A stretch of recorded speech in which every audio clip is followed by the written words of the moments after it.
Welcome. Thank you so much for being here with us today. I need to apologize for a couple of things. We ordered some flags that Alyssa asked for trans and LGBTQI+, and they have not arrived yet. So when they arrive, we will put them here so y'all can pick them up, all right, anytime you want. I need to apologize for that. They're on the route, but they have not been delivered yet. Thank you.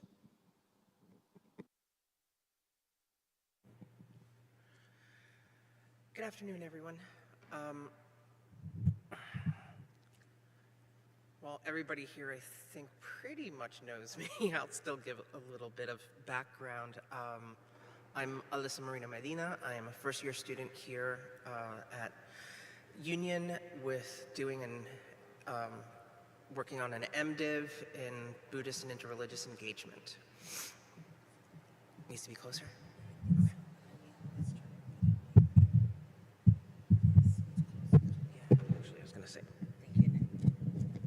No, wrong one.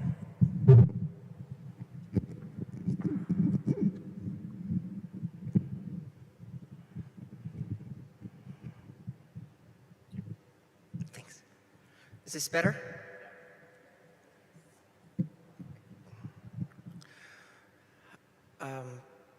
Did everybody heard what I said before, though, about who I am? Okay, good. So I'm going to be discussing my experiences as a trans woman, both with the original faith I was raised in, which was Roman Catholic, my movement away from Christianity and why, my journey to a new spiritual faith and tradition, and then also my interactions with other traditions over the years. So I was raised Roman Catholic. Timeline makes a difference for this. I was born in '73, so I was raised in the '70s and '80s when, during the AIDS crisis, when the term transgender, transsexual were not common words. There actually was really hard to find out any information on any of that at the time because we didn't have the internet. You needed to go into a library, and first you had to know that the words even existed. So my parents, I will say, were amazing people. My dad died it's going to be 7 years this year. And they have been extremely supportive of me throughout my transition, my journey, all of that. Also in my spiritual journey as well. So my issue isn't, and my experiences with Catholicism in this case is not with my parents and their beliefs, but with the wider Catholic ideology of the time. And actually a specific incident that happened in the '90s with Pope John Paul II. So I originally came out, I knew from a very early age. I knew from as young as I could possibly remember. Didn't realize that there was a difference between boys and girls until I was in kindergarten. And then I realized that everybody saw me as a boy and not a girl.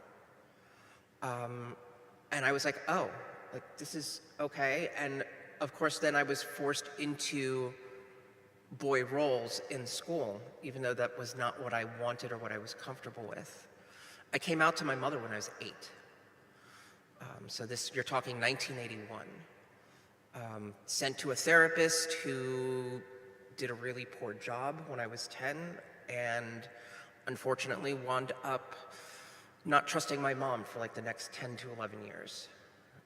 I have rebuilt a relationship with her. The two of us have a great one. I see her frequently. She lives nearby. But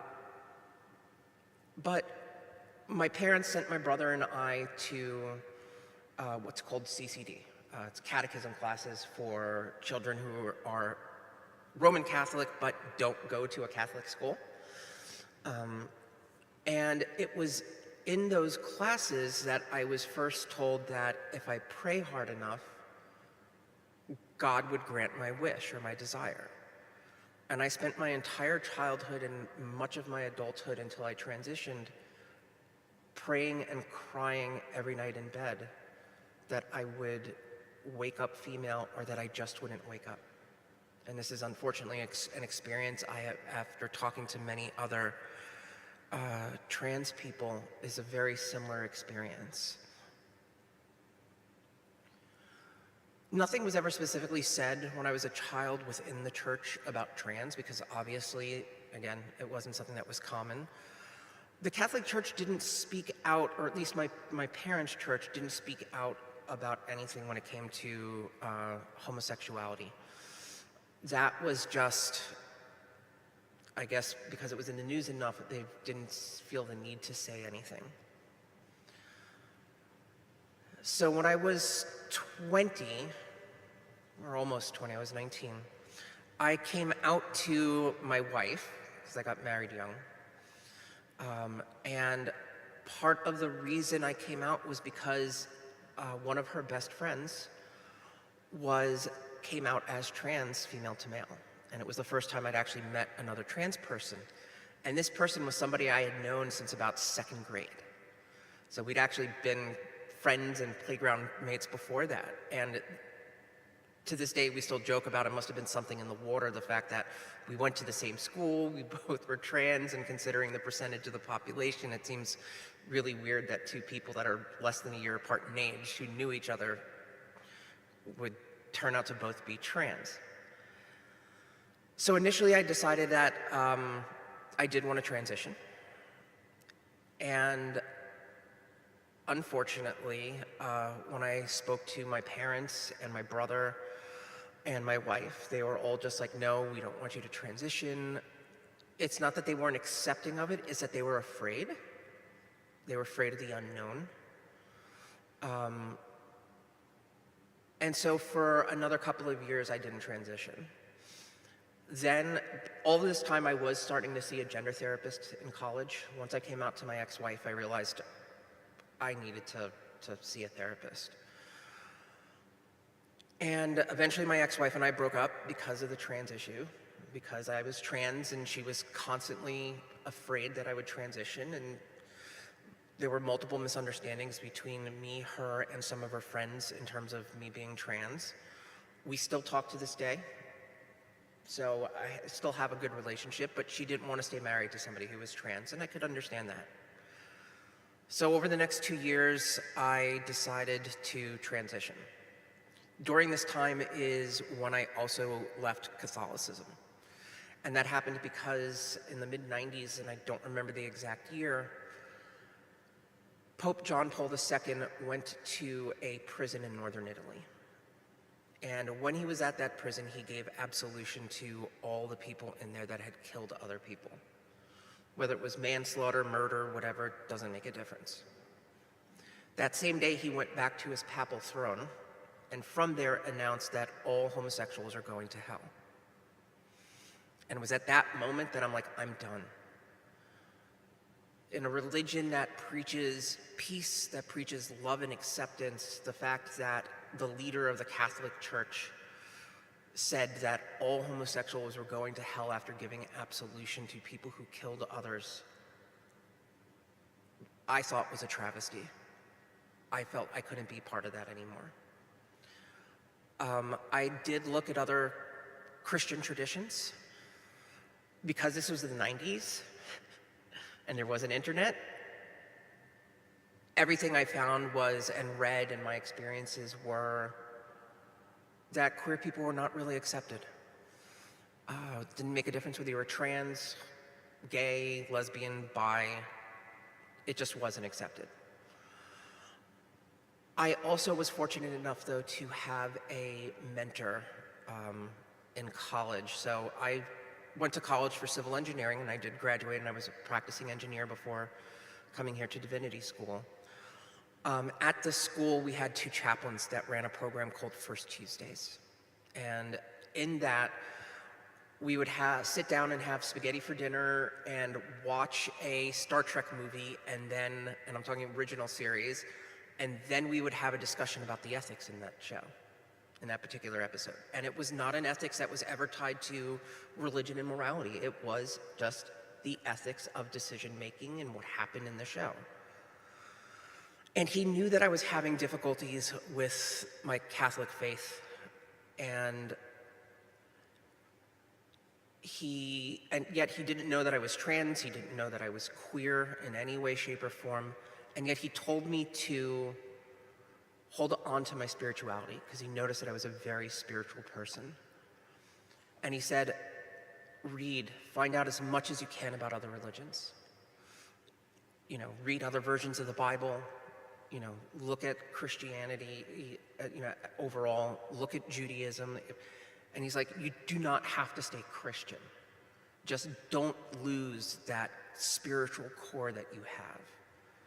And so then over the next 15 years, I started reading about as many religions around the world as I possibly could, including the religions that were no longer practiced at the time. So Greek and Roman, those ancient religions, and the ancient Egyptians and Babylonians, Norse. So I studied all of that, Sumerian, Mesopotamian, you name it, I was reading about it.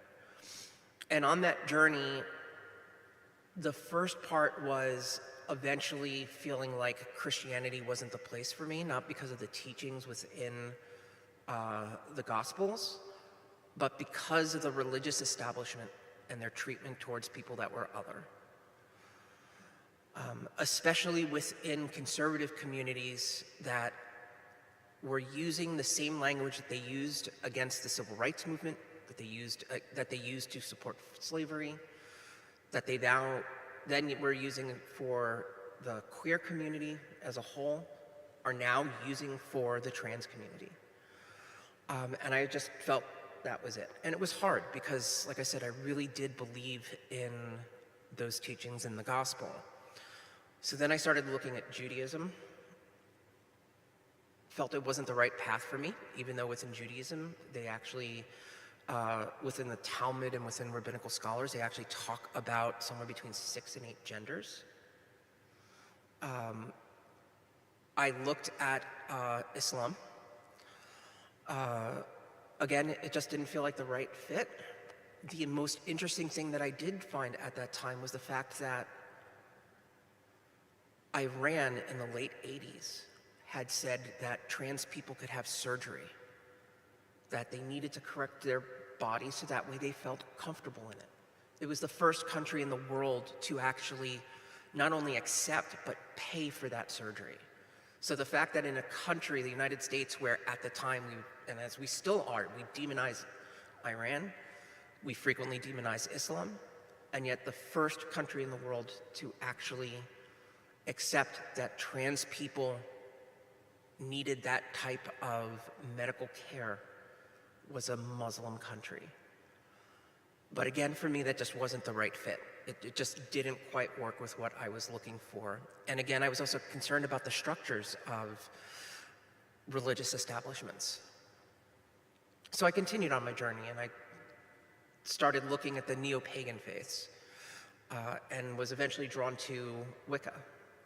But within the neo-pagan faiths, there isn't anything said about gender, and there's the recognition that many deities from around the world, and the ones that are usually used within neo-pagan traditions, are gender fluid. They switch genders. And while I think it might be hard to say that they were transgender because of the specific experience that transgender people have, I would definitely say to a degree gender fluid. They also had the ability to change that because they were gods with these powers that could do that. So I started practicing Wicca, and yet I also knew that that wasn't all that I needed, and continued searching, and I read the Bhagavad Gita, and I understood that within Hinduism, there was, not just 2 genders, but many genders.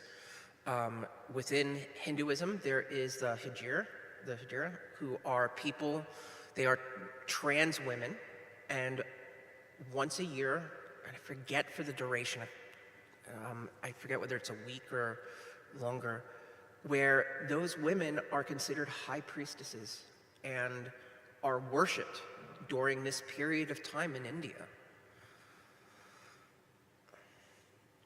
Studied Buddhism, Taoism, Confucianism, and Buddhism was the thing that resonated with me the most.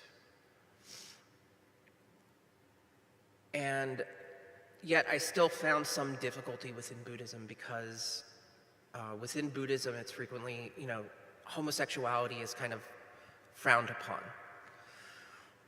And it's because of an old text that was written hundreds of years after the Buddha about monks having sex with other monks. But the Dalai Lama had said something really interesting that resonated. And that was that at that time, he didn't feel comfortable accepting homosexuality and transgender in terms of, within Buddhism. But he also said that Buddhism always changes, and that given enough time, not only would Buddhism would change, but that he would change. And his opinion eventually did change on that subject. He is now very supportive of the queer community. One of the things I found interesting as I was studying Buddhism was the Bodhisattva Avalokiteshvara. And Avalokiteshvara is a bodhisattva, so it is kind of a step below a Buddha in many respects. And Avalokiteshvara is the bodhisattva of compassion. And one of the things that happens with Avalokiteshvara in the sutras is that he changes genders depending on what he is teaching. And I find that a fascinating idea that a bodhisattva recognized that depending on what they were teaching, they needed to change genders to get that point across to the monks and the lay people that they were teaching to. And so in the end, I actually found that Tibetan Buddhism was what resonated with me, and then I found this form of Tibetan Buddhism called Shambhala, which was created by Chogyam Trungpa Rinpoche, who was a Kagyu and Nyingma monk from Tibet, who the Dalai Lama had sent to the West to spread Tibetan Buddhism and its teachings. And what he did is he stripped away much of the cultural aspects from Tibetan Buddhism and just got to what was the core of Buddhism. And one of the things that he was known for, aside from some things that were not great, which were like having sex with students, was that he was actually completely accepting of the queer community, to the point where before his death, he appointed as his regent until his son could take over Shambhala, a man who was known within the community to be at least bisexual, if not gay. And that to me was reassuring. Unfortunately, with that man himself, there was controversy. He had HIV. This is the 80s, so there wasn't medications for it. He eventually developed full-blown AIDS, and once he developed full-blown AIDS, he started having unprotected sex with men, and actually gave several of them HIV. I've spoken to teachers who are friends of the Vajra regent, and they all say it's like no one here would condone what happened. What he did was wrong. But they did mention one part that at least gives an idea as to why it happened without actually, giving any type of forgiveness, which is that at that point he had started developing the lesions on the brain that were common, and so it was affecting executive function. Again, not a reason for him to have had that behavior. But all of these things and the openness about other people's mistakes, both with Chogyam Trungpa Rinpoche, with the Vajra regent, with the fact that Shambhala was fully embracing of the queer community, felt like it was the right place for me to go. And that's how I came to Buddhism and started practicing. But things are still not great. Just because leaders are sometimes comfortable with the queer community doesn't mean that everybody else in an organization is.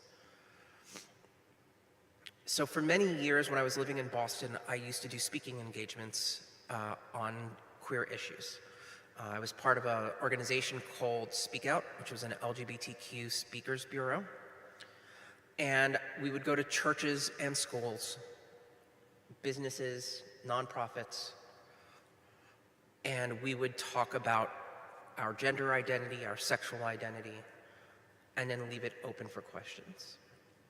And I actually went to many churches during those years and synagogues and spoke about my experiences.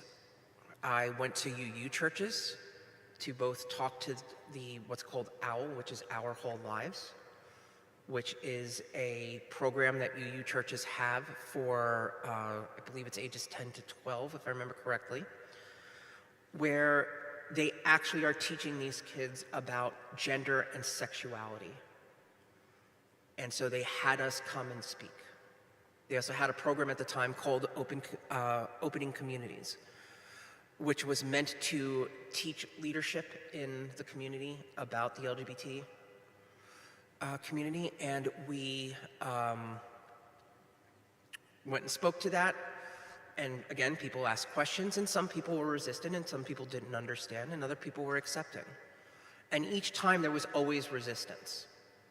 I spoke at Episcopal churches, which eventually in the 80s started to become much more accepting, early, mid-2000s started to become much more accepting of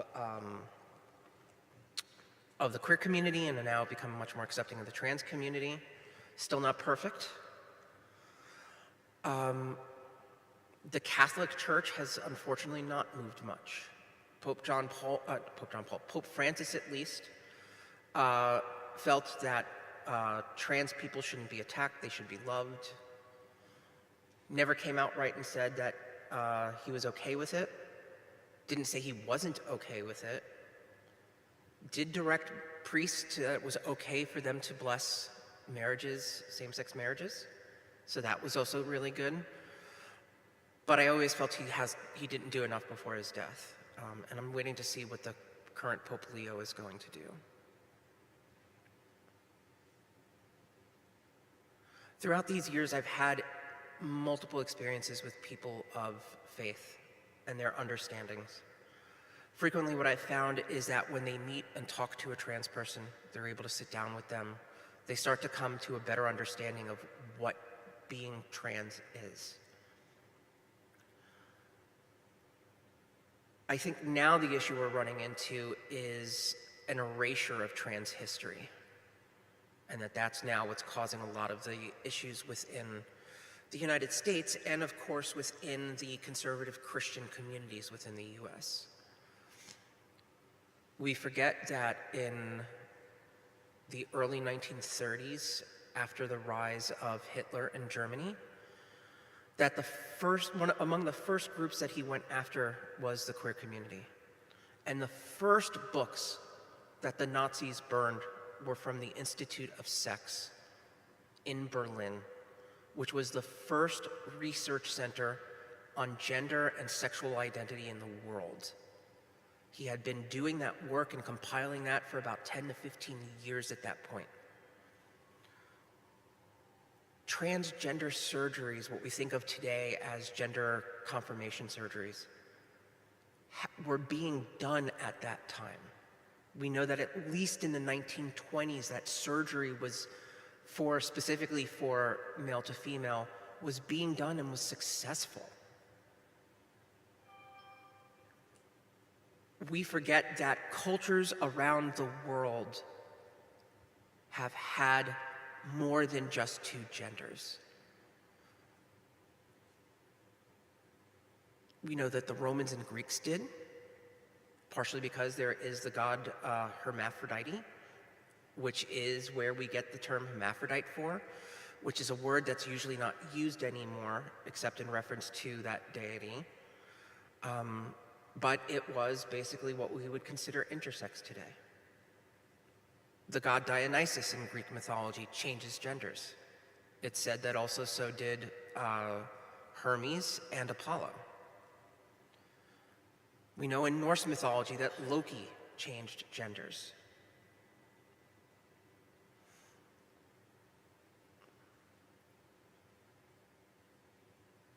We also know that most cultures also had terms for more than just two genders. There are words in Italian and Sicilian. There's words in Mayan and Aztec. In Judaism, in India, multiple words in Polynesian languages. Most people here, I would assume, are probably familiar with the term Two-Spirit, which is used among some Native American tribes here in the United States and in North America. We need to remember that this history has always existed and that trans people have always existed. I put out up at the front a book that I just recently went to the cloisters. And at the cloisters, they actually have an exhibit called Desire, Sex, and Gender. And in that exhibit, they talk about how during the Middle Ages, while the church was getting more conservative, the Catholic Church was getting more conservative with its view of marriage and sex and gender, artists, poets, monks, nuns were being radical and displaying more than just those two genders and more than just heterosexuality. There are saints who dressed as men or women in order for them to either become ordained as a monk or to become a nun. We know that there was a Catholic Pope who was female and dressed male. Much of the issues around the world in terms of laws that are homophobic, we know come from Europe and from the Christian societies of Europe. And that those laws were put into place over the objections of the people in those countries. So colonialism has greatly impacted the view of the queer community and transsexual and the transgender population around the world. The fact that the Hijra in India for much of the year are basically stuck in the one town in India where during that one festival a year they are considered sacred, but the rest of the year they can't go anywhere else either because of the laws that were established during the colonial period when the British ruled. Same is true throughout much of Africa. Within the country of Uganda, which now has just recently passed a law that would imprison a person for 10 years for being gay. That within that country, that was pushed by Christians here in the United States. First country to change its constitution, to create a constitution that acknowledged the equal and human rights of queer and trans people was South Africa.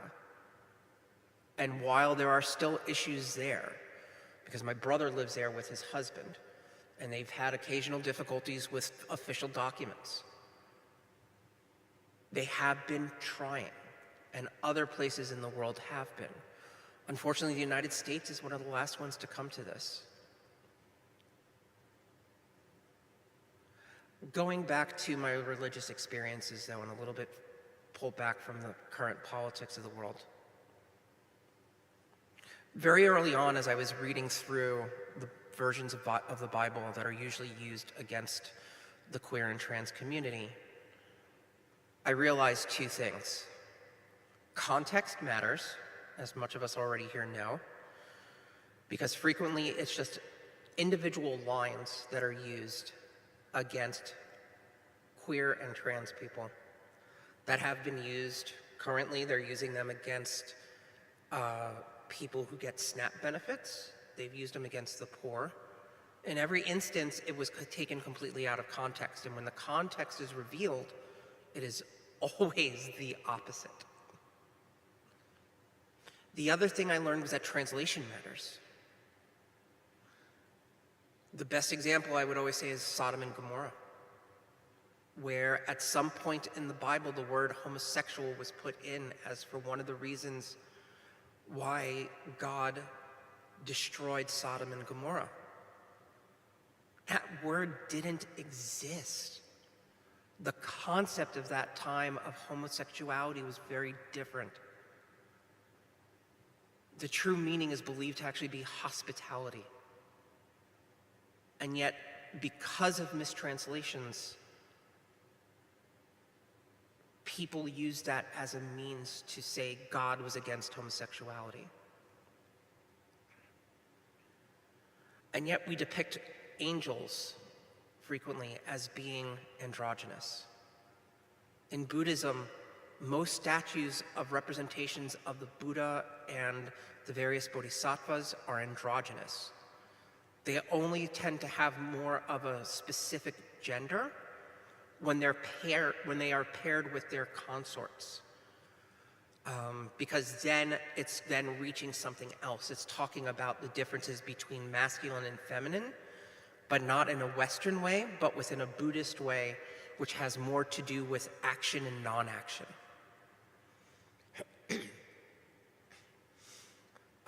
I have faced derogatory comments from people of faith when I've gone in to speak to them. I have had to correct teachers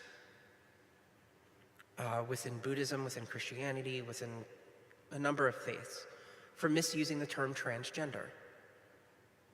And it's not because they didn't mean well and were acknowledging something about culture and what we need to understand, but just because it was a misunderstanding of the word. And the way that they were using it was not correct to today's experiences of the transgender community. I'll give the example of when I was on, sorry, I just wanted to check time. A short example of when I was in my Vajrayana seminary. It's called Sacred World. And one of my teachers, referring to a figure in Tibetan Buddhism called the Rigden Kings, he talked about them being genderless and both genders. And then he said that they were transgender. And at that point, I got really upset because it was incorrect. The Rigdens weren't transgender. They were genderless or gender fluid or could assume more than one gender, but their experience of gender was not that of a trans person. You know, most trans people feel some form of dysphoria. Not all. We don't all feel that way. I do. And so I actually wound up standing up the next day during the assembly when there was a question and answer period and spoke up. And I came out to everybody who was assembled. It was a crowd of 300 people. Some of them I knew and were friends and were fine. Others I had no idea how they would react. And I was going to be stuck on this land for another week and a half before this program was over. And I spoke up and I said, you know, the teacher, that they used the term wrong. And that it didn't, that, you know, I understood that what he was trying to mean at that moment, what he was trying to get across, what he was trying to teach, but that the words do matter. And in the end, the teacher who was answering questions then asked me, so then what do we do? Like, how do we handle this? What should we tell people when they don't understand, when they are hateful against trans people? And I said, this was a philosophy that I had started as I was trying to decide whether I was going to transition, was if I am not hurting you, if I am not hurting other people, if I am not hurting myself, then what is the problem? I am not causing harm. I am trying to bring myself some joy and peace.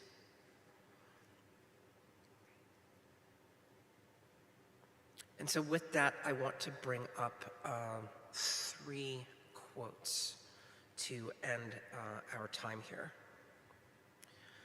The first one is attributed to the German Lutheran Reverend Martin Niemöller, which I'm sure everybody here is familiar with.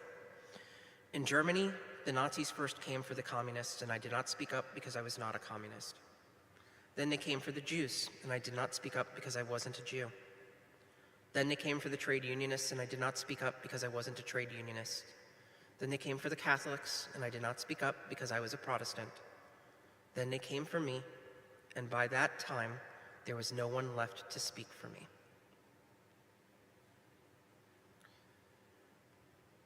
The second quote is from Audre Lorde. It is not our differences that divide us, it is our inability to recognize, accept, and celebrate those differences. And the last one is Martin Luther King Jr. Darkness cannot drive out darkness, only light can do that. Hate cannot drive out hate, only love can do that. So with love and compassion, thank you everyone for being here.